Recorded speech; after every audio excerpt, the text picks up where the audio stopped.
What is up, everybody? Gym Guys Podcast, episode 15.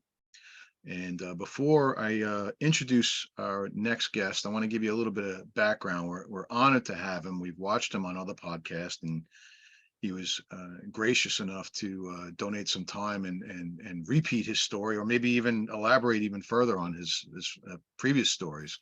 I'm joined by Eric Schwartz, owner of Poor Power, supplement extraordinaire, always flexing. And he's going to get into some updates shortly. I've got Jason Budsock, VP of Product Development for Animal for over 2 decades. I'm not doing it. I'm not doing double bicep. Had a one up. I don't know if I can do a forearm shot or something, but these guys are exposed. I'll expose it on my Flex Friday post. Let's just put it that way, whatever it is. But the next guest, we're really honored to have. First of all, thank you for serving our country. He's a veteran of the Army. We truly appreciate anyone serving and fighting for our freedom for our country. So thank you for that. Thank you. I appreciate that. Sure. He's also the Northeast Regional Manager of COS, plant-based supplement company. If you haven't heard of them, you got to check them out. They're pretty widely distributed now. I'm seeing them almost everywhere, and I'm very jealous of your new displays. And Jason, you got to pay attention to those new displays, because that's what I've been pitching for a long time. He's got some great end cap displays for COS plant-based proteins, and again, the Shroom Boom that I happen to use and love, a great nootropic, and they've got a ton of other products that you'd probably be surprised that they make. And he's been there for over 2 years now. He is a ultra marathon runner, which equals 100 miles. Crazy. My God, I don't know how anyone in their Impressive. right mind does that, but that's why he's on the show. He's a former football player in the Pittsburgh area. Grew up in the Pittsburgh area, if I'm not mistaken. That's a GNC world, isn't it? That's GNC headquarters. Yep, GNC headquarters. Yep.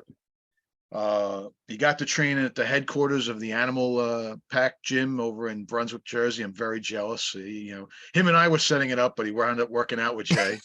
Jay's making dreams come true out here as well. Great time. Yeah, I definitely want to hear about your diet and everything else. So without further ado, everyone, Spencer Lynn, like I said, from Northeast Regional Manager of COS, ultra marathon runner, and so much more. And Spencer, we're powerlifter too. We'll get into that. Powerlifter too. There you go. Here we go. Yes. Spencer dipped his toes in the powerlifting world. I did. Pressure's on. I did. Just trying to fit in. That's all. No, you're very well, by the way. So before I really get into more of the nitty gritty, or we get more into the nitty gritty with Spencer Lynn, and again, thank you for being here. Eric Schwartz has got some great updates on current events, on what's going on. We had quite a weekend together last weekend, so I'll let you get right into it, Eric. Yeah. Get it off to Spence. Last weekend was Team Universe, and there are some people that we personally know that competed. For those that don't know, Team Universe is one of the biggest amateur bodybuilding shows on the NPC circuit, where you can win your IFBB Pro card. And a couple of really good friends and 2 guys that worked at Animal both won their pro card. They also happened to go head-to-head in the overall, which was like a super cool moment. Christian Coronado of Coronado's Clean Cuisine, and Gary G6 Turner, the ultimate underdog, who's just been grinding away. Both of them won their pro cards, just amazing. And then went head-to-head, and like I said, Christian won the overall. But what a moment, 2 guys that we know, that we saw, just grinding away, dieting in the office and killing themselves, and, for a lifelong dream. It's pretty amazing. They had some funny moments in the office where Gary would go over to Christian's cubicle while Christian's dieting, and, a little aggravating. Gary would start flexing over on him, and Christian would get pissed off, and he put up a sign. It's a no flexing zone, a no posing zone. No posing zone. Yeah. Yeah, it was funny stuff. Also a very, very good friend of mine who we'll have on the podcast at some point, 60 years old, been competing for like 37 years, got his pro card, my great friend Scott Applebaum. He actually wound up winning 4 pro cards. He went into 2 bodybuilding categories, over 50 and over 60, and went into classic physique, over 50 and over 60, and won all 4. Wow. Yeah, shredded to the bone. And also someone else we know, Nick Shaw from Renaissance Periodization. He won his pro card in men's physique. So it's really cool to see people that we know, like achieve their dreams, like something that this is like their lifelong dream. Funny story too, Spence. Eric and I were texting each other. He's like, "What are you doing?" I'm like, I was actually doing an event."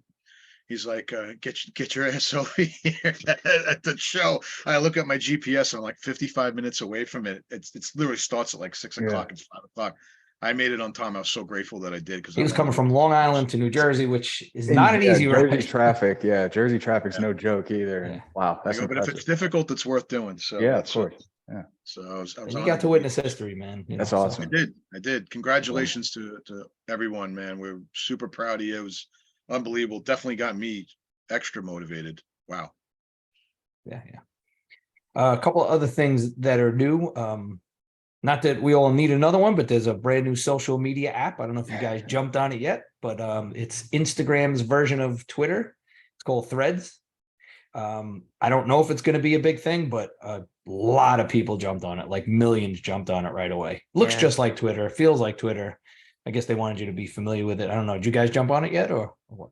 Already on it? I looked for all three, you guys. I couldn't find you yet. I only went on as Poor Power Nutrition. I didn't do a personal one yet. Man, I didn't jump on it, and I've been going back and forth. On one hand, I have like FOMO already, like fear of missing out on it.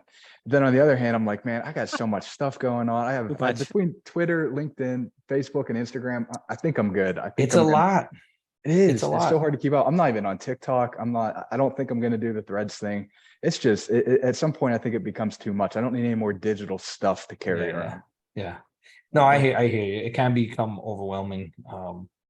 I feel like I have to get on it, like, at least for Poor Power, just to, because in case it blows up, I gotta. Yeah, no, totally. TikTok, we've had some nice success with TikTok. From a business perspective, at least, and they just started their TikTok shop where people can buy right on the app. And I see some of these companies and they say they can't even keep up with the amount of orders they're getting. I finally got my first order. We've been trying for a couple of weeks, but I finally got an order today. So who knows? Wow. All the social media, in my opinion, they're just tools, right? So like, it's no different than having your tool belt. Maybe somebody's really good with a hammer. Maybe somebody else really good with a screwdriver. Maybe somebody's really good with every tool. The way I look at it, I'm gonna specialize, like I said, LinkedIn, Instagram, Twitter, and Facebook, and I'm just gonna make those my tools. Yeah, forget about the rest. It's smart. There's something to be said for spreading yourself too thin too, right? Yeah. It's tough to keep up with. Sure. And last thing that I had, but you guys are feel free to jump in. I'm kind of going back to school. I'm getting certified in pet nutrition, and it's pretty interesting. I haven't taken a test in a long time. I have up to a year to do it. It's an online course. It's pretty intense though. There's a lot to it. And I just started. I'm about 4 chapters in, but interesting stuff. Learning about right now. That's really cool. I'm reading about essential amino acids in cats and dogs, and how it's slightly different and stuff. I'm curious, are there a lot of similarities between humans and your cats and your dogs? So far, it seems to be. Some of the essential aminos are a little different between cats, dogs, and humans. Cats actually require more protein than dogs. That was surprising to me. So I'll let you guys know more as I dive deeper into it. That is really cool. It's definitely interesting. Super. Anything to avoid, like supplements to avoid that? Didn't get to that yet. There is a chapter on supplements. There's a chapter on how to read dog food labels, all that stuff. I didn't even get to that. I'm on the basics. I'm on the macros right now. So cool. Yeah, that's really cool. All right. Let's put Spence on the hot seat. Yeah, let's do it. I'm gonna fire off with a first question, if you guys don't mind, just to kind of like set the tone and maybe for our audience's benefit. Tell us, if you someone who's not familiar with CAS, what are you guys all about? Yeah, so plant-based protein is definitely our flagship product. Our chocolate and our vanilla flavors, they kill it for us. Like Chris said earlier, a ton of distribution. Out your guys' way, we're in ShopRite, Stop and Shop, throughout the whole Northeast region, but especially like the New York City metro area. There's a ton of great regional grocers, and we're in a ton of them: Weiss, Big Y, Tops, Wegmans, Mom's Organic Market. So we're in a ton of great places like that. Out my way, Giant Eagle. We're working on the Giant Food Company. Fresh Time is somebody we're hoping to hear some good news from here pretty soon. So we're here within like the whole, Northeast region, and I handle 19 states that make up everything. Pretty much Chicago and East and DC and North is my whole territory. So I have a big territory. Yeah, big quarter of the country. But I love it. And like I said, plant-based protein is what we're most well known for. We also do have kind of behind me, you can see is our superfood single ingredients. So we have lion's mane powder, beetroot powder, ashwagandha powder, acai powder that just come in those like gusset bags, like you can see behind me. And those are relatively new SKUs for us, and they're starting to gain traction as well. Wegmans just took 6 of them. Giant Eagle just took 4 of them. Nice. Wow. And so we're starting to get some wins with those. Wegmans So- is actually doing a pretty cool thing. So Wegmans has like smoothie bars in stores, and we have a blue spirulina and a coconut milk powder in those gusset bags as well. And they're featuring the blue spirulina and the coconut milk in their smoothies recipes in their smoothie bar. So Sweet. that's a pretty cool initiative that Wegmans Really is cool. doing. Yeah. So which of the, I always like to ask this question, what do you personally take from the cost line? Yeah, I definitely take a lot of our plant-based protein. It's funny, we talked about it a little bit earlier offline. I'm not entirely plant-based. I mean, depends on your definition of plant-based, right? I'm not a vegan. I eat plenty of meat. I have whey protein. I eat eggs. But if you look at my total daily calories, I probably am plant-based, and that more of my total daily calories probably do come from plants than from meat. So it just depends on your definition of plant-based. But I do eat my fair share of meat, dairy as well. But yeah, I take our protein powder, and then I take our ashwagandha powder, our mushroom powder is behind me. Those are really my 3 that I hit every day. Our protein powder, I think we win on flavor, especially in comparison to our major competitors. So we're USDA certified organic, so we don't use sucralose, no artificial sweeteners, no artificial flavors or colors or anything like that. So in comparison to other USDA certified organic, plant-based protein powders, I think we definitely win on taste. We work with Virginia Dare flavor extracts in New York City. They do flavoring for our protein powders, and they do just an outstanding job. So a lot of plant proteins on the market, they have a little gritty taste to them, a little gritty texture. How's yours compared to that? Yeah, so that grittiness comes from the pea protein. Pea protein in and of itself is just naturally gritty. There's really not much you can do to get rid of the grittiness. But what we do in our formula is we try to mask it as much as possible. So we put coconut milk powder is one of our ingredients in all of our protein flavors. Okay. So that coconut milk powder does a decent job of covering up the grittiness. Now, is it as smooth as a whey protein? No, absolutely not. Right. But it's definitely a lot smoother than most other vegan plant-based proteins on the market. So we definitely went on flavor and on that texture mouthfeel as well. Okay, cool. Yeah, Go ahead. I was going to say, when Spencer and I connected out at SANS, Sports and Active Nutrition Summit in San Diego, you gave me a sample, and I was blown away by the texture. Because like you said, that's the biggest thing with plant proteins. They tend to be very gritty. And I've tried a number of the competition, a number of your competitors, and Koss wins hands down on the texture, the flavor, and even like the added ingredients that you guys have on there. Super impressed by the whole blend that you have. Yeah, really appreciate good. that. We have a digestive enzyme blend that's in there, and a vitamin and mineral blend as well, with like a lot of small amount of like the superfood single ingredients that are kind of a blend into the protein powder itself. It really is. We actually just did a refresh on our labels. Our vanilla's already hit the shelves. Our chocolate's going to be rolling out soon, but we kind of changed some of the wording on our labels from instead of plant-based protein powder, now it's plant-based superfood protein powder. So we had the superfood. Oh wow. We did it's kind of interesting. We did A and B testing on Amazon. So on our Amazon, you could just swap out the images or never. So we did A and B testing with our old labels and the new labels that we just switched to. And we found that the new labels performed so much better just through our own internal A and B testing. So we decided to make that, permanent on the actual physical label, not just the Amazon rendering. Interesting. And where's Koss headquartered? Koss is headquartered in Santa Barbara, California, but pretty much our whole team is pretty remote. Our chief revenue officer lives in Scottsdale, Arizona. One of our CEOs lives in Puerto Rico, in Puerto Rico. The other CEO does live in Santa Barbara. Our president lives in Austin, Texas. Our national sales director lives in North Carolina. So we're all kind of spread out. Yeah. Cool. And are you on the road a lot, so that you cover 19 states? Yeah, I'm on the road a decent bit, but I mean, I'm home too. And what's nice is I'm kind of like a lone wolf, right? Like I can kind of set my own travel schedule, go to where I need to be when I need to be there. But, I don't really miss much time at home. I don't miss the important things either. So it's great. I really do love it. I love being able to kind of have a lot of autonomy. Cool. What I do. And there's my dog. Balance is important. I heard you tell a story. I forgot where I heard it. We might have heard it from our friends at Sup Talk with Sean. You had some really interesting history about the owners of the company of Koss. Sorry, yeah. That's all right. Yeah. The history of the owners a little bit. It's Yeah, pretty so cool. they it is a pretty cool story. They hit it big on the early days of Amazon, selling digital electronic equipment like recording equipment for musicians, like speakers and headphones and all that stuff. And so that, yeah, they were like just the first movers on Amazon selling that stuff. So kind of by default, they just hit it big. And they were taking the company, taking their company kind of national at the time, and they were going over to China. So, finding, cheaper materials in China, bringing it to the United States, selling it on Amazon at a profit, international businessmen, right? And then kind of at the same time, they were both raising families. And they both grew up in California, active, hiking, surfing, all that stuff.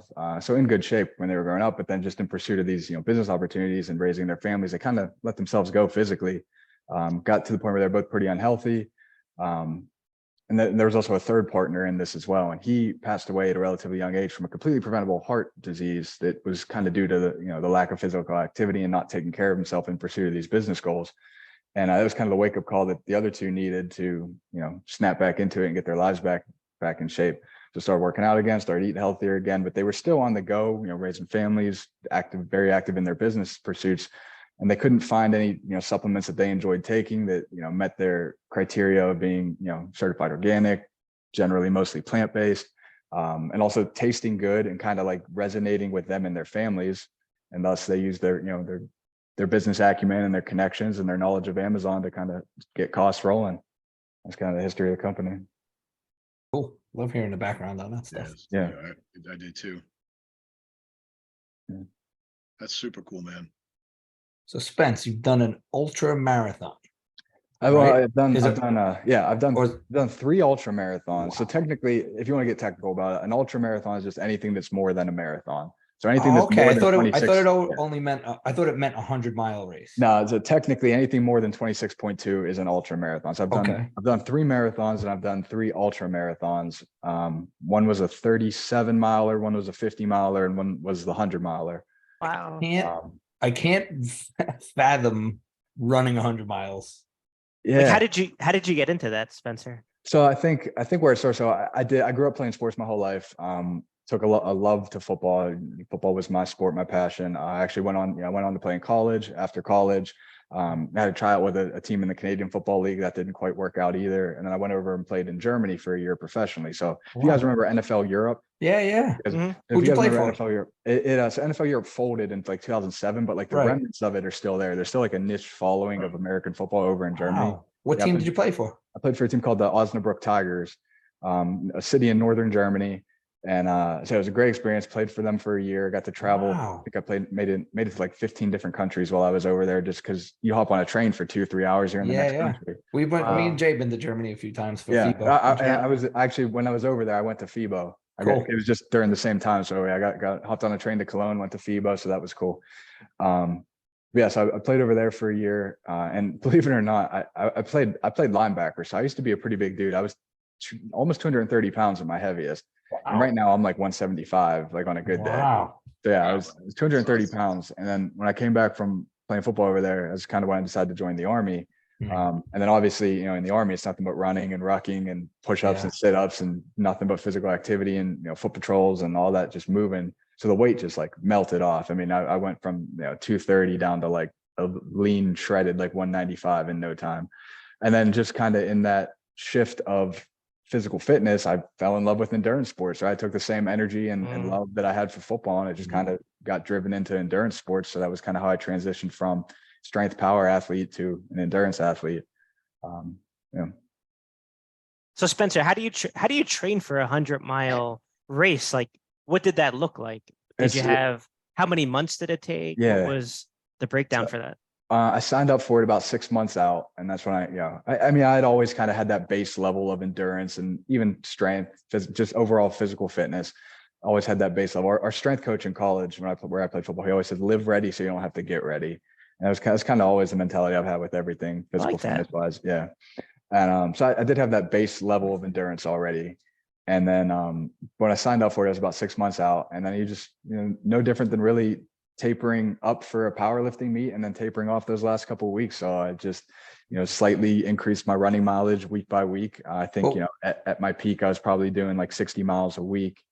And throwing in some long runs every once in a while just to get yourself So, to so how going up. many, just break it down. How many days a week is that running, and like how many miles per day? Yeah, so I would typically do like a comfortable week that is like the right amount of difficulty, but also not completely destroying myself. I would run 4 miles or 4 times a week. And I would do probably 8 to 10 miles. And then I would also still lift 3 days a week too, just to kind of, because I knew going 100 miles, you can't just do nothing but run. Your body's going to break down over that 100 miles. You still need a base level of strength and just of overall conditioning. So I would still do some lift. Now I wasn't doing heavy deadlifts and squats. I was doing a lot of single leg exercises and very high rep, low weight stuff, just to kind of, still mainly for injury prevention at that point. Right. Yeah. How about nutrition wise? Like for 100-mile race, what's your nutrition on race day, or probably the day before and on race day? Yeah. So the day before, I mean, obviously just a ton of carbs and stuff. Sushi is always a good go-to. Like the day before a race, That's risky though, sushi, man. Yeah, if you get good sushi, you're all right. If you get bad, like gas station sushi, stay away from. Gas station sushi. Yeah, stay away from the gas station sushi. But yeah, you get some good sushi. That's always a good option. A lot of carbs in that. But the day of, that's what's difficult, right? Because you don't want to overdo it and feel bogged down and sluggish and have stuff sloshing around in your stomach the whole time, but that you do need to like consistently fuel. So the race course had aid stations about every 5 to 8 miles, and the aid stations were well stocked with pretty much anything you could want from. They have like those packets, the gel packets. Yeah, ton of gel packets, fruits. And is that just glucose in those gel packets? What's in pretty much? I mean, there's different brands that have slightly different ingredients in them, but yeah, most of it is just glucose, rice syrup. Some of them have some of the more higher end ones will be like fruit purees, stuff like that. Just depends on the brand. But the aid stations were very well stocked with everything, like I said, from your healthier options like your fruits and your granola and your nuts and oatmeal or whatever. And then they even had candy and donuts and chips and cookies and everything too. Because at some point you take anything. You just burn it. Yeah, your body's a furnace at that point. But I did rely heavily on the gels because they were just easy to grab, shove some in your pocket, and just keep it going. So when I did this, one of the unique challenges, I did it in March. It was the middle of March, and March in Pittsburgh, probably similar to New Jersey, right? It could be anywhere from 65 and sunny to could be cold, 20 and snowy, right? Yeah. It was cold. It was very cold the day of the race. Overnight it dropped down to 17 degrees with snow flurries. Wow. So yeah, my water bottle that I carried with me on my chest harness froze solid. My shoelaces froze solid. Wow. And where are you running this? Is it on a course? Is it in the streets? Where are you running? Yeah, so it was Raccoon Creek State Park, which is obviously a state park here near Pittsburgh. It was cross country, meaning most of it was on like single track trail through the woods. There was maybe 5 miles, maybe 10 miles of it that was actually on a paved road, but the rest of it was like single track trail, like hiking trail through the woods. A lot of terrain, up and down, a lot of hills, a lot of rocks, a lot of rough terrain. It was not a road race. If it was a road race, it would have been significantly easier. This was cross country, mostly single track hiking trail. Right. And how many hours did that take you total? It took me 29 hours, 22 minutes. Can't imagine. And that's like nonstop, right? Or do you nonstop. Yeah. Could going the whole time. I think the longest I just can't fathom. I think the longest I probably stayed at an aid station was probably about 30 minutes. That was probably around 2 or 3 a.m. and back was really spasming up. I was freezing cold, and the aid stations, they also that was another challenge though at the aid stations, especially overnight, because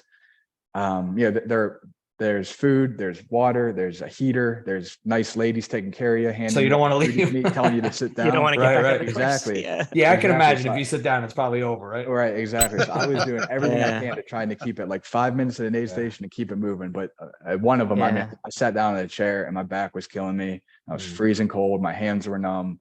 I stayed there probably longer than I should have. I never really had the urge to quit or anything. I knew I was going to get back out there, but I definitely stayed longer than I planned to. Right. So you're running at night, right? It's pitch black on the trails. Are there other people there in case something happens? Other runners? In between the aid stations, no. You're out there pretty much on your own. I mean, I had a headlamp, with me at night. Yeah, you're out there pretty much. But if you trip and fall, man. Oh yeah, and I did trip and fall plenty. Don't get me wrong, bloody knee, rolled ankles and stuff. Yeah, definitely ate crap a couple times. But yeah, so yeah, you're out there pretty much alone overnight. And like I said, aid stations every 5 to 8 miles, and they did a good job of like radioing ahead, like, hey, runner 22 is leaving the aid station now, Mhm.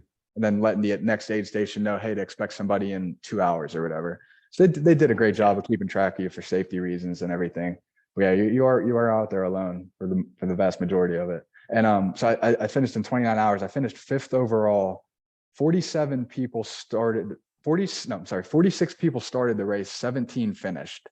Wow. So Wow, that less many than people, half. yeah, that many people dropped Damn. out over the course of the race. And I That's think most of it, and I'm sure there were some injuries. I'm sure there were some people that just Mhm. quit because it was too hard. But I think a lot of people, like you mentioned, Eric, I think they got trapped at the aid stations where they'd pull Yeah. into an aid station, they'd sit there and be like, screw it, I'm done. I think That I'd would, be done if that I would be said us. I wouldn't even start this thing, so not me. I wouldn't even, I'd we give you would the be, first we would aid be the station. people at the aid station serving you. That's how. Yeah, I'd be the aid station guy, right? Staff. Making you You set feel up you comfortable. set up a Paul Power demo booth at one of the aid stations and hand out some samples.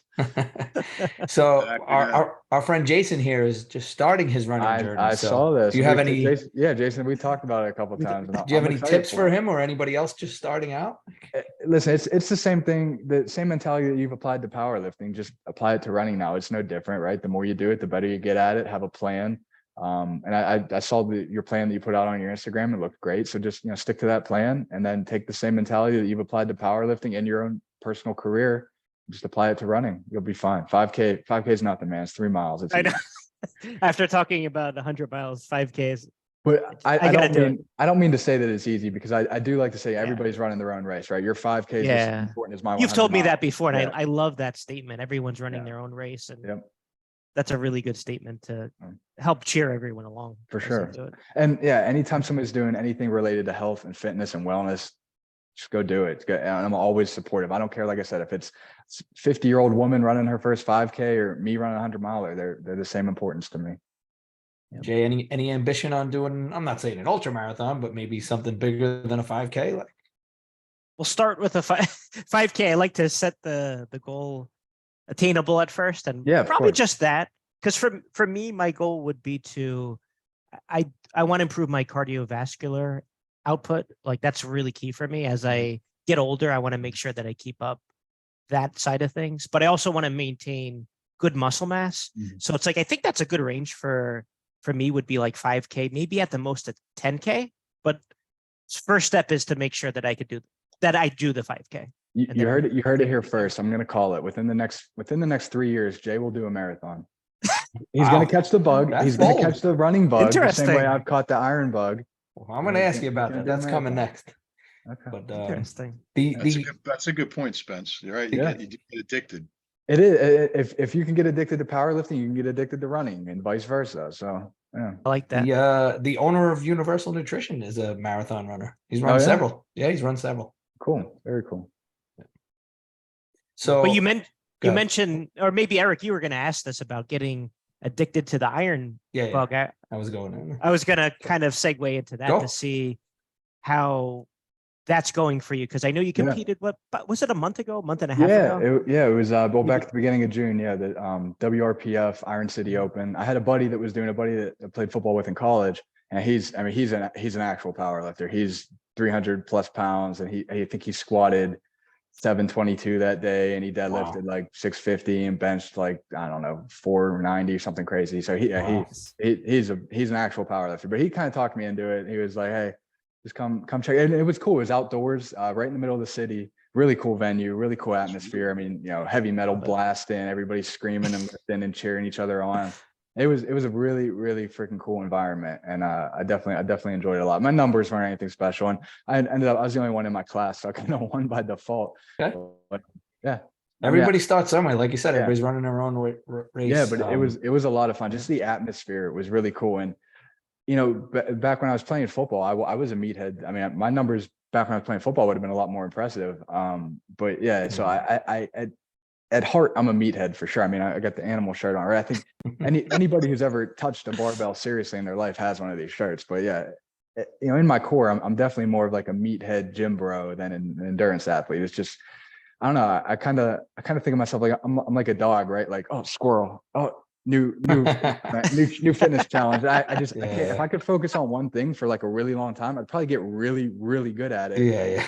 I just can't focus on it. I get like fitness ADD or something. Yeah. Where do you Did see yourself Good. taking it now? Like now that you've done the ultra marathon, you've done other endurance stuff, you've done That's a good, powerlifting. What's next? What- There's the good layup for your the announcement. layup, yeah. So the next thing that I'm doing, and it's kind of one of those things like I'm starting to speak it into existence now. This is cooler than the 100-miler too. So actually, I just locked in the venue and locked in the date today. So November 25th at a gym here in the Pittsburgh area. I'm going to break the Guinness World Record for most amount of weight deadlifted in 24 hours. Wow. So I've Well, already explain applied. that. Explain I've that. already applied. So to break an official Guinness World Record, you actually have to go through like an application process. Like it's no joke. You can't just say, "Oh, I did it." Right. So I've actually already applied to Guinness. I've got approved. It took them like 3 weeks to get back to me with the approval. They send you like a PDF that's like 100 pages long of all the guidelines you have to follow and everything. They make you like an online profile now that I have to maintain, like when I'm doing it, who's going to be there, following all the guidelines and stuff like that. So I'm in the initial stages of, like I said, just locked in the venue, just locked in the date today. Okay. So the current world record for most amount of weight deadlifted in 24 hours is a little over 1 million pounds. So I've crunched all the numbers. How is it calculated? Explain this to me. It's just weight deadlifted over 24 hours. So, I mean, You can so do like you could do a set if- of 405 and 10 reps, right? You could do a set of one. If you could deadlift 1 million pounds, you could do a set of 2 and have the world record. Or if you can Gotcha. deadlift 135 Wow. pounds, Like every 1 million minute pounds. you could do a set, you could do a Right, single. so And So I've crunched the numbers. I've built all my Excel spreadsheets. I've done a couple trial runs in my basement. And Wow. if I deadlift, I'm going to put 135 on the bar. And if I deadlift 135 for 30 reps every 5 minutes for 24 hours, I'll smash the world record. that's not easy. I'm pretty sure I can do it though. God. 30 reps and do that every 5 minutes. Well, so I've done a couple trial runs in my basement already, and the 30 reps every 5 minutes, it's not that bad.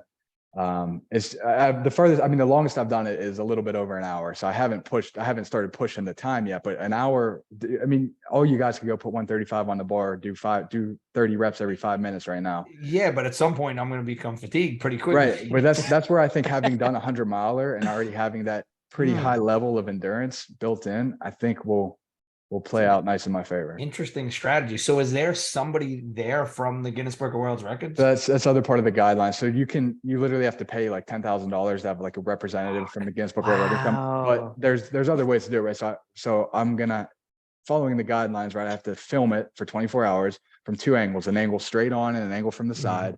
And then you have to have, for this category, like a fitness category, you have to have 2 witnesses the entire time. One is a specialist witness who is somebody with like a personal training certificate or a strength and conditioning certificate. It has to be somebody that's a professional in that industry.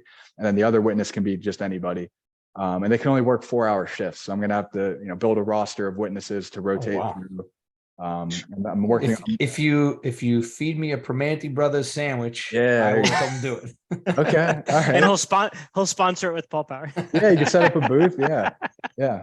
But the gym that I'm doing it at, it's called the Center for Fitness and Health. It's actually in my hometown of Belle Vernon, so it's pretty cool. I'm going to come back to my hometown and hopefully break a world record. So that's wild, man. That's ambitious and That is wild. so cool that you even thought about doing that. Like I wouldn't even think. Like, I grew up with the Guinness Book of World Records. Like that's the book. Yeah. They made the book. Those are the people that are in the book. I never even thought that like you could apply and have criteria for it. That's really wow. Yeah. So that's the next thing I'm doing. How do you film that for 2 hours? I mean, for 24 hours. That's the thing. I have a couple. I haven't locked in like the film part of it yet, but I have a friend who produces a podcast and he films the podcasts and everything. Okay. He's like very proficient with the technology side of it because I'm not at all. Like I would try to like plug in my cell phone and my laptop and and then I'm 18 hours in and the camera dies and the runs out of memory and I'm like, that's what I was thinking. Yeah, I'm gonna outsource that. Obviously, I'm trying to make this like as grassroots as possible. Like whoever wants to help me come. I'm not gonna like hire a film crew to do it. Maybe like I don't know. To me. I don't know if you thought about it, but I don't know if you thought about it. Maybe making it like some way to raise money for some kind of charity or something. I have thought about that. Maybe something around Veterans Day is in November, so maybe something around that. I've definitely thought about that. That's something that's in the planning stages as well. Cool. That's wild, man. I was not expecting to hear that when you. Yeah. Me either. But that's like the way I look at it. It's like the perfect combination of, you know, endurance and strength. There it is. The Yeah, iron there it bug and the is. endurance bug. Yeah. My Wow. fitness Very ADD cool. is at He its best. texted me with something special. You weren't kidding. That is, Oh, so Chris didn't know. He didn't know the exact details. No, I just kind of gave him a little hint, a little teaser. Yeah. Cool. Interesting. I thought you were going to say bodybuilding or physique competition. I thought you. You know, I've definitely thought about that too, but I have all the respect in the world for people that do bodybuilding, but to me, like, the idea of getting up on stage and like posing and having a routine, I'm just not comfortable with that. I don't know. I've never been a good dancer. I've never been somebody that like gets up in parties and dances. And that's what it Yeah. reminds me of, is like having that. not easy getting up there in your underwear, man. No, Yeah, being all the- scrutinized every inch of you. Being All the credit in the scrutinized. world, but to me, it's more like the routine thing. Like, I don't think I would be good at that. I don't think I would be able to like ham it up and really buy Like in like to anything, the if you routine. practiced it, you'd be okay with it. Yeah. It takes Yeah, all the practice. respect in the world for people to do that. I mean, I love the sport itself. I follow it. I love guys like Seth Feroce, Derek Lunsford right now. I follow his stuff on YouTube. So I'm definitely a big fan of the sport. Yeah, Seth is You guys- from you that guys- area, right? Yeah, Seth's from Pittsburgh. But you guys talked about G6 earlier. I saw his stuff on the Animal Instagram Yeah. and following his stories. Incredible. Yeah, Yeah, he's getting back with perseverance. the haters now. Yes. Yeah, he kept the receipts. You saw that post? That was an awesome post. Awesome post. And Yeah, he did take a lot of shit online. There was a Universal video we did, Battle of the Sexes, with him and Felicia working out together, and somebody called him Sergeant Chubby Cheeks. He was way bulked up, and Yeah. But he did take a lot of shit over the years, He man. did. He did. And there's definitely a lot of similarities between having that level of perseverance in bodybuilding and then also running 100-miler, right? It's the same mentality, just applied in opposite directions, really. Yeah. The thing with bodybuilding is like, you really can't turn it off. Yeah. You know, because it's the nutrition, it's the sleep, you know, it's everything. You can't, Lifestyle, yeah. you can't really get away from it. You know, Mhm. even like powerlifting, you could, you know, you do your training, you know, you 1 hour, 5 times a week or whatever. The other times you could, you know, you don't have to be super strict on your diet. You could drink beer if you wanted to and, Mhm. and still do powerlifting. You can't really do that in bodybuilding. Yeah. It's a lot more 24/7 factor, no doubt about it. Yeah. And it's a lot more of a mental game, in my opinion, in bodybuilding. It's a very psychological, I can understand. you know, you start to cut down, you feel small and skinny, and like And it then plays a with lot your of mind. people have difficult relationships with food because of that. And that's totally understandable. Yes. I completely sympathize with those people. Big time body dysmorphia. Yeah. Frank McGrath he would always say he felt skinny, like, and you know, he's staring at the guy, he's got these Yeah. huge arms, but he really felt that way. Like inside, he Yeah. felt skinny, like it's crazy. Wild to me. So will you do another powerlifting? That's the big question. Yeah, definitely. Cool. There's actually one I was looking at actually at the beginning of November here near Pittsburgh in Johnstown, PA. It's I think RPS. RPS is great. Yes, yeah. good people. Yeah, we've done a bunch of those meets. And they do I kind of just kind of browsing around on the internet. They do a lot of charities for pets. That's right. A lot of their powerlifting events are tied into, you know, raising money for abused and neglected Yeah. animals, which is a pretty cool mission. Anytime you can help out with something like that and also do something that you're having fun with, it's win-win. The guy who started was Gene Rishlack. He was the first Mhm. guy ever to bench 1,000 pounds. Wow. We used to sponsor him at Animal Oh, back in cool. the day. He lifted in the cage several times. He Cool. unfortunately passed away a few years ago, but his wife Amy still runs it. Very cool. And he was the first to squat 1,000 and bench 1,000. The squat it was was- controversial, but yes. Controversial, but on the record, he was the first Yes, to he was. have that bench and squat at 1,000. Yeah. Really Good cool. dude. Good dude. Which is really crazy. Like You guys brought up the cage, so I'd be remiss not to talk about that. I think Yeah. back when I was first getting into like supplements and working out and everything at 2012, 2013, being at the Arnold, seeing the cage in person was awesome. And it's legendary, obviously. Everything about Animal. Like I said, anybody who's ever touched a barbell in their life has one of these Animal shirts, I think. So yeah, the Brand is cage awesome. was like one of our favorite things. We're trying to get the company to bring it back, right, Jay? We're trying. If we bring it back, will you guys be there? I'll be there. I'll help set it up if you guys need me to. I'll volunteer. Yeah. Interesting. I can't say more. I'm I'll only leave it there. I'm only Play 3 this on hours from repeat Columbus. for so. HQ. Play it on repeat for HQ. Make it your Yeah, Jay, he is make it close your to ringer. Columbus. That's When- right. Yeah, Make- make Yeah. it your ringer. when I train in my basement. I have a nice little setup in my basement here, and I have a TV down there too. So whenever I'm lifting, I always put on podcast episode or any type of whoever, like Derek Lunsford's videos lifting. I'm always looking for stuff like that to put on, just background noise while I'm lifting. And one of the first things I started listening to or watching, I guess, really while I was lifting, when I was first starting to train for that powerlifting meet, was all the cage videos on Animal's Cool. YouTube channel, all like the cage series and everything. And then I found the series that followed all the guys that were going over to maybe Australia. For the Oh, capo. Journey to Capo, Capo, yeah. I watched that whole series, and that stuff's so motivating seeing all those Cool. guys. So Cool. That's That's awesome. awesome, man. Those Stay are great. tuned. I'm Bring it back, tuned Jake. in, man. I'm tuned in. I'm definitely staying tuned for that. I hope so. So Spence, what's, what's your, oh God. No, that's all right. Go ahead. No, I was just gonna ask what your current like nutrition is like nowadays. What are your Yeah. goals? Yeah, I think slowly starting to try to add some weight and some strength a little bit and everything. So I think the next powerlifting meet I'd want to be like 180, that 181 weight class probably is where I'd fall in. I did the first one I did, the day after I did that 100 miler, I was like 158 pounds just from being, just insanely just depleted as possibly humanly can be. So yeah, I was 158 pounds after that 100 mile. And then I did the powerlifting meet that I lasted, I was at 165. And I think like 181 is probably a more comfortable natural weight for me. So I think, bulk up to that a little bit, maybe, gain about 10 pounds to get to that weight. And You'll be a lot stronger. Probably just feel a lot better too. Usually your bench, when you gain weight, for me at least, the bench goes up. When I lose weight, it goes down, but when I gain weight, it goes up. Yeah, I probably just generally day-to-day feel a lot better too. But yeah, I kind of want to do that slowly so I don't, put on a bunch of bad weight as I get back up to that weight. So yeah, and I eat very clean, definitely all the time, very clean. A lot of oatmeal, protein powder, chicken, rice. Just very, very clean, typical, I guess, bro food, for lack of a better word. Mm-hmm. Yeah. So Cost doesn't make pre-workouts, right? Do you take pre-workouts? What do you like? I take all of the more hardcore sports nutrition supplements. What do you like? Big fan of Animals Primal. Love the formula.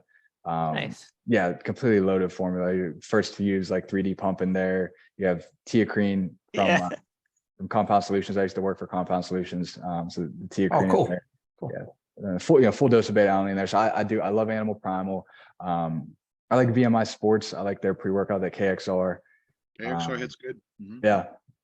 I like their RTDs a lot too. They have them at a Giant Eagle here locally. So anytime I'm getting groceries before a workout, I always grab one of their RTDs.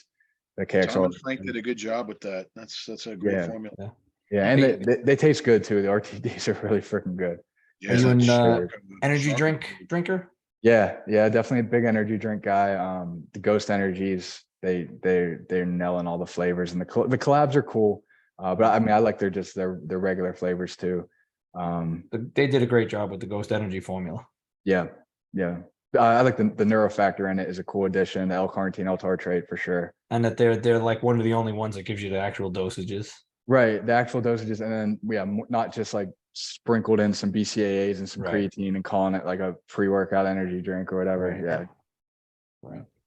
GNC has a good energy drink too. The Lit, is it the Lit RTD? I can't remember what it's called, but it's the GNC brand, like Beyond Raw energy drink is also a very loaded energy drink. If you ever see I haven't tried that. Haven't tried it. I like it's got a full 3,200 milligrams of beta alanine in it. Okay. How much caffeine? I want to say 250. Okay. I like the lower end of the caffeines on the energy drinks. I'm not I don't like too much caffeine in energy. That's what's nice about Ghost though, I think they're at 200, aren't they? 200 right on the nose, which I like. It's pretty much the going good dosage that most tolerate. Well, it's 200, or a lot of them just jump right to 350. That's the Mm-hmm. I gotta ask Spencer, what is a day like after you go through that ultra, that 100? Like, what are you eating? How are you resting? Like, are you submerging yourself in an ice bath? Like, what goes on after, like? Yeah. So when I got me so mystified. When I got done, it was about 8 a.m.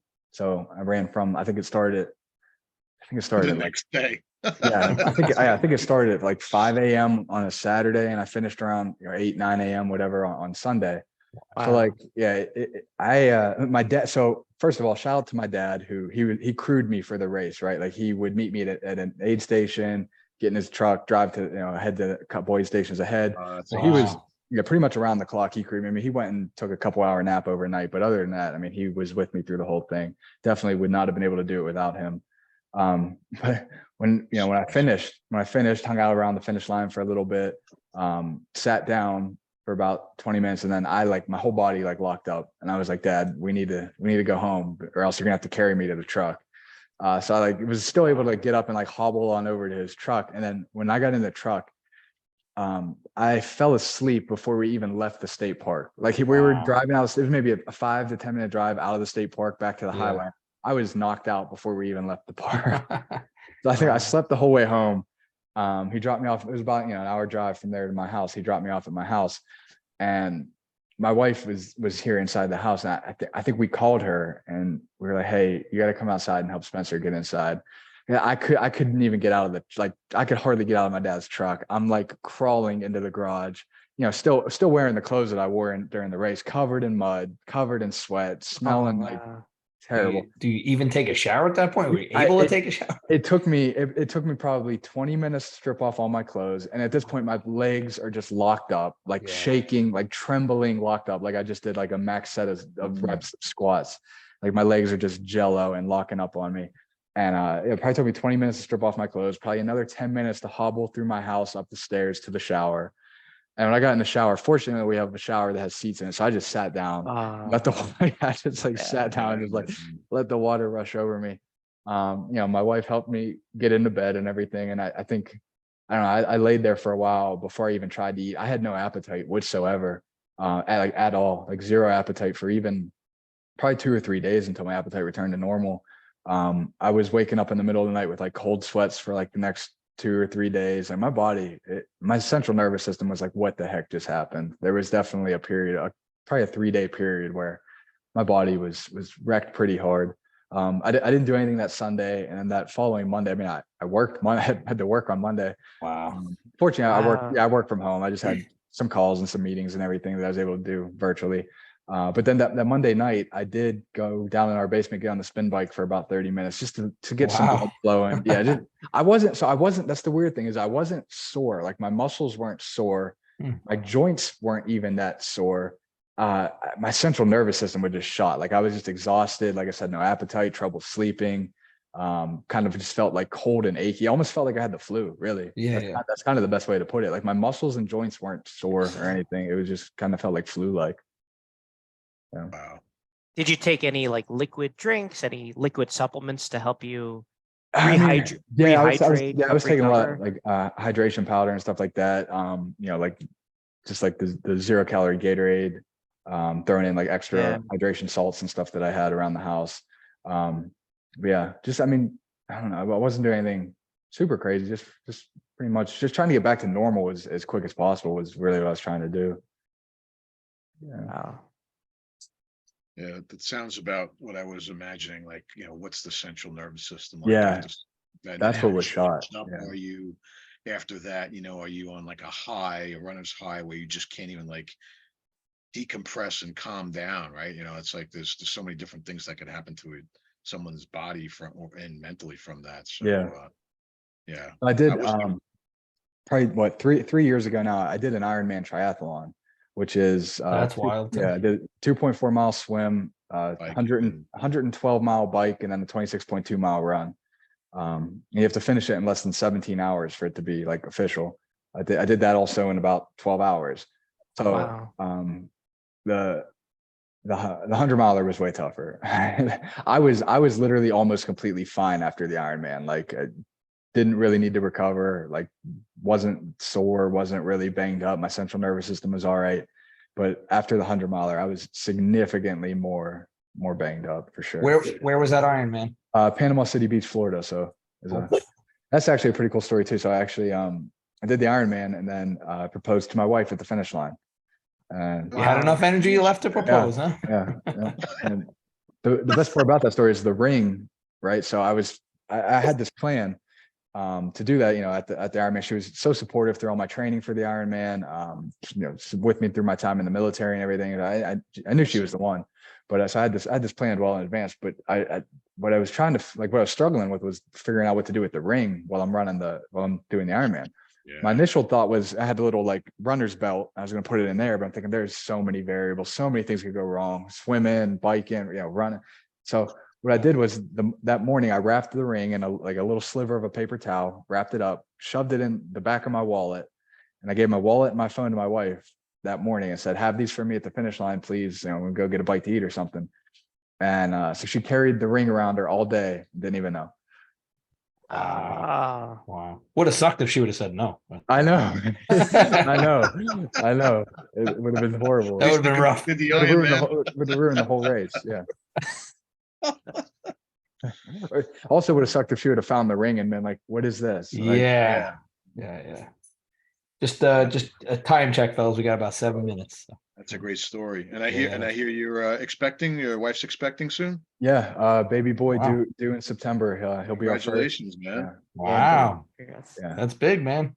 That's of all the things that I've done, that's definitely the most intimidating, but also the most exciting. Definitely the thing I'm looking forward to the most. So Oh yeah, that's awesome. yeah, very excited about that. Excited and terrified at the same time. So Yeah, you're gonna put him on the back. You get a backpack when you're doing all oh yeah, these. for sure. Yeah, I've already talked about it for sure.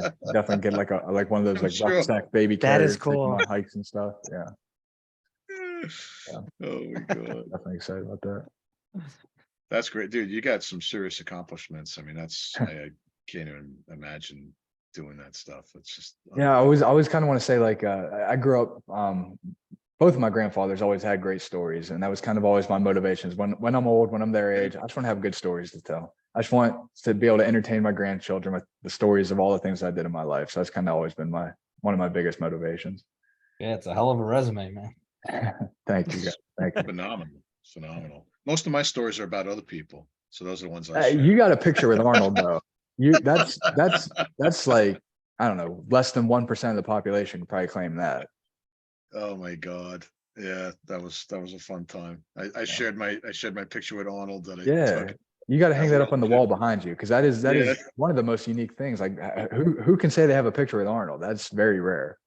Well, many, because he looks like a wax figure in my picture, but I wonder if you could take the percentage of people that have done 100-mile marathon or the percentage of people that have a picture with Arnold. I wonder which one. I would say it's a lot less. I don't for the know. marathon. Yeah. It might be closer than you guys. I'd say think. ultra I don't know. marathon. Yeah. I don't know. Because we know, having worked the Arnold, if you have a booth there, they have a luncheon. That's true. If you're one of the Right, main sponsors, he comes by you're your one booth of the- every year and takes a And picture. then also they have that luncheon, Eric. Remember, we would I take never got to turns. go to luncheon, but Oh, the company would allow people to take turns, and at that lunch, it would be a couple of representatives from the main sponsors. You get to eat lunch Yeah, with Arnold and get a, cool. that's a cool. picture there. I did as a shush as a fan. I went in 1998, paid the VIP to do the Arnold Classic, and you get a picture with Arnold. But you are so rushed. They push you along. It's like an assembly line. They push you, Yeah. click the picture, and you're Yeah. gone. They push That's you still out. cool though. I still think that's Yeah. cool. That'd be worth it. I would do it if I had the chance for sure. Yelling at your dogs, Eric. Yeah, sorry, I'm putting it on. That's mute. all right. I had to do I it love it. too. It's all I good. love it. hopefully we definitely get all to meet at the Arnold. That'd be awesome. I know, what date is it? And is it the first? It's days usually of the first March? weekend of March. It's usually the first weekend of March. Yeah. Okay. I mean, that should be, as always, a phenomenal show, but you got even more guys that are going to be, guys and girls that are going to be going for it. So I think Yeah. the show is on a rise again, getting bigger and better. Yeah, which is awesome to see. Have you ever? Oh, you have been. No, you said you went in the past. Yeah, I've been. I was there. because the expo is great. I was there this past year, and then Okay. I've been there a couple times earlier in the early 2010s as well. So yeah, I love it. How was it this past year? It was good. It was good. It wasn't quite what it was in 2012, 2013. That was like the golden days of it. But it was trending in the right direction for sure. For sure. Cool. And I'll be out in Jersey again, probably sometime in August. I'm doing some activations at ShopRite out in Jersey. So I'll let you guys know when I'm out there. If I can meet up with one. or Yeah, whatever. man. Would love to meet you, and maybe you can help me get That'd my be stuff in amazing. ShopRite. Yeah, that'd be cool. Hey, I know the contacts there. I could pass them along, right? Cool. 30 reps at 135 every 5 Yeah, minutes. yeah. Let me know when you come to Jersey, man. We'll get some I will. training in. I'll take I you to will. some great powerlifting gyms over here. Yeah, that's cool. Jersey's like the mecca for that on the Yeah, East there's a Coast. That's lot of good awesome. Yeah, powerlifting gyms here. It that's Yeah. is. awesome. Cool. All right, we do have to wrap this up, fellas. We got about Yep. 2 minutes. Cool. Yeah. Spence, how can anyone follow you? I mean, obviously super inspirational stories. I mean, just, down to earth. I mean, how can people follow you on Instagram or, your products? What would you like to plug? Yeah, on Instagram and Twitter, I'm at slyn46. LinkedIn, just Spencer Lynn. Look me up. Cost.com is our website. But if you guys want to support us, I'm a retail guy, so go to Giant Eagle, ShopRite, Stop and Shop, Dick's Love it. Sporting Goods, Wegmans. That's where I could use the help there. Not online. Don't buy our stuff online. Buy our stuff in Support your brick and mortar. favorite retailers. Yeah, Buy exactly. Yeah. Cool. I will definitely try some of the plant protein for sure. Cool. Awesome. A lot of great products from a great person. We really, again, appreciate you being on our podcast, episode 15 of Gym Guys Podcast. Again, you can find us on YouTube, on Instagram with Gym Guys Pod. Please like and subscribe, follow us. We're giving you nothing but real deal people behind the scenes of products that you use or gym equipment that you use or events or people that and it's just it's really a thrill for us to have people like yourself on the show, Spencer, because we just again learn about other people's lives and what they conquer and what they endure, and it's what we love about this, just finding out all that great background behind a person and what makes them them. So thank you. Thank you guys so much for having me. I think what you guys are doing is awesome too. Just kind of bringing on all these different people and letting them share their stories in the world of health and fitness. So it's great. Thanks, Spence. Appreciate it, man. Yeah, thanks, Thank you, guys. Spencer. Thank you guys. Thank you, everyone, and see you on the next episode of Gym Guys Podcast. See you soon.